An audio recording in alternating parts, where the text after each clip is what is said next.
Saga Volume 4. Saga Volume 4. Oh. So Saga Volume 3 kind of ended on this big epic showdown type thing, and then there was a time skip. So you were kind of feeling like, okay, this is definitely going to be like a new, like a restart, no, like a slow restart from beginning. And that is exactly what we get. That's exactly what we get. But you think that if you think that makes it less interesting, no, not at all. Not at all. We suddenly get like we suddenly get this family drama. Like, okay, it's one thing to fall in love, you get a girl, accidentally pregnant, be in love, but it's another thing to live together as a family, make it work. That's the different thing. And to see the fallout of that, and just the character moments, and like how hard it is to try and make this work when you technically when you have to hide your whole identity. Yeah. Marco and Ilana. And it takes with them, and it takes with the main character family. It takes this really emotional family drama story and looks at it like that. And the struggles and the temptations and the stuff that comes across their way from just having to live life.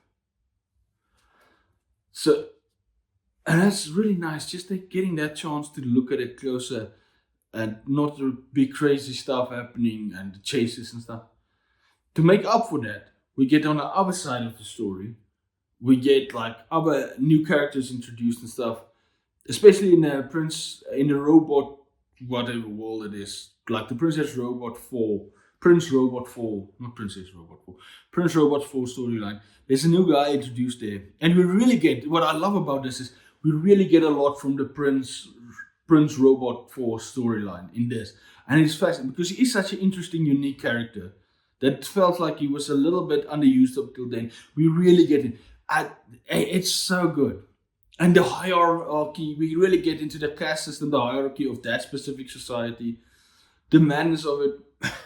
There are such great jokes that like could only work in a society like that. There was one specifically that had me laughing so much, and it could only be done in this book. So that's the thing. The humor is still there.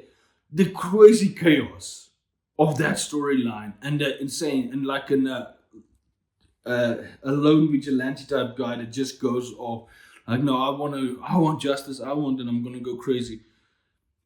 And then obviously he will push the line and go too far because that's how it goes. I really had a lot of fun with that. Yeah, and all the new characters that are introduced are just really fascinating, interesting.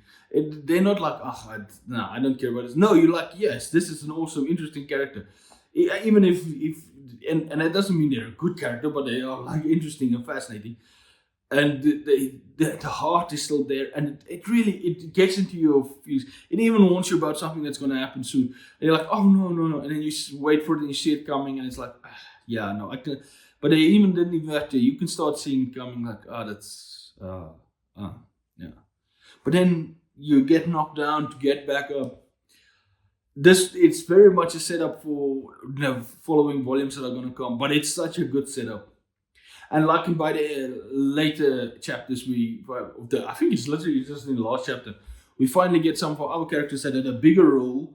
But that is probably why Prince Robot 4 was relegated a bit to the sideline in the previous stories, was because these were taking like the prime spot. They only show up later, but then it's also awesome when they show up, and it's great and it's fascinating to see where everybody is and what they're trying to do. Saga remains like, my favorite comic. They just nail it where they go, and how the world expands, and the more the parts we're seeing, and the craziness and insanity of this world and this universe, and how it all works together. I love it. It's such an amazing achievement by Vaughan and Fiona Staples, and I cannot wait to see where it goes. Sure, it's like now, Saga is peak.